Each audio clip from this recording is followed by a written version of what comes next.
हरां ह्रीं ह्रों से सूर्याय नमः। भगवान सूर्य नारायण को प्रसन्न करने के लिए मैं आपको बहुत सुंदर उपाय बता रहा हूँ, जिनके करने से आपके शारीरिक कष्ट है वो दूर होंगे।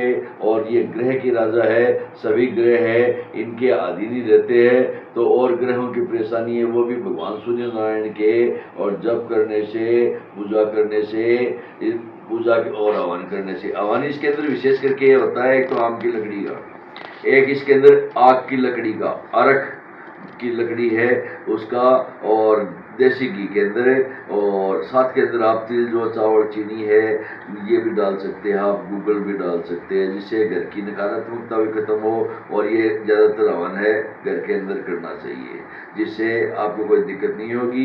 घर के अंदर अगर दिक्कत हो रही है तो किसी मंदिर में जा कर के भी आप कर सकते हैं, आपको आता है तो, या फिर बाद में किसी विद्वान ब्राह्मण के द्वारा भी आप करवा सकते हैं, या मंदिर में पुजारी हो वो भी कर सकते हैं। और इनके जप है वो भी आप खुद करे, हरां ह्रीं ह्रों से सूर्याय नमः, या आ कृष्णेन रक्षा वर्तमानो निवेश मर्त्यं च हिरण्येन सवितारतेन देवजाति गुणानि पश्यन्, या फिर बाद में प्राणोक्त जपा कुसुम शंकासम काश्यपेयं महारथिम तमोरिम सर्व पापग्नम प्रणतोस्मि दिवाकरम।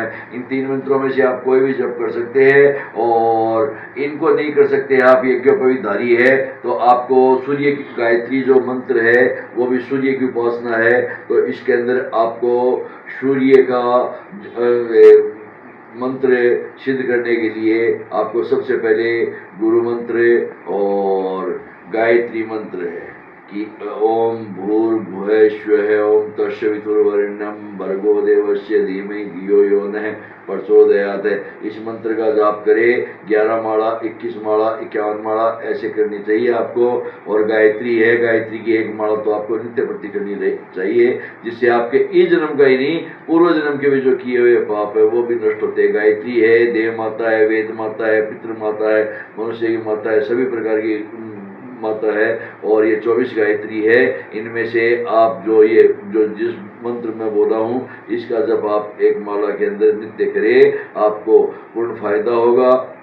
आपके कोई भी परिवार में नकारात्मकता है वो भी दूर होगी। और फिर बाद के अंदर आप क्या करेंगे, जैसे आप 7 दिन कर ली, 11 दिन कर ली, 21 दिन कर लिए, जब कर लिए, पूजा कर ली इनकी, सूर्य को अर्घ दे दिया, तो फिर बाद के अंदर आप इसका एक दशांश हवन भी करना चाहिए।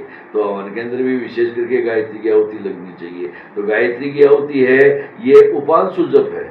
उपांशु जप मतलब कि इसके अंदर सिर्फ मुंह के अंदर ही होते हैं, होठों के अंदर बाहर नहीं होते हैं। अब गायत्री परिवार के अंदर तो जैसे लिख रखा है वो गायत्री मंत्र तो वेद की ध्वनि है कि सभी जगह फैलाओ, तो उस हिसाब से भी आप कर सकते हैं। लेकिन उपांशु जप है वो ज़्यादा प्रभावित होते हैं, वो आप करना चाहिए। और इसके अंदर आपको देव, पितृ और मनुष्य तीनों दोषों से ऋण मुक्ति मिलती है। सूर्य का प्रभाव तेज होता है और सूर्य कभी अस्त नहीं होता है वैसे, लेकिन कुंडली के अंदर अगर आपको तुला राशि का सूर्य है, नीच का सूर्य है, तो वो आपके और बलवान होगा। बलवान अगर होगा तो फिर बाद में राजयोग है, उनमें भी बाधा नहीं मिलेगी। सरकारी नौकरी है, प्रमोशन आदि है, इनमें भी आपको फायदा होगा। इसलिए आपको सूर्य के जप जरूर करना चाहिए। नमस्कार।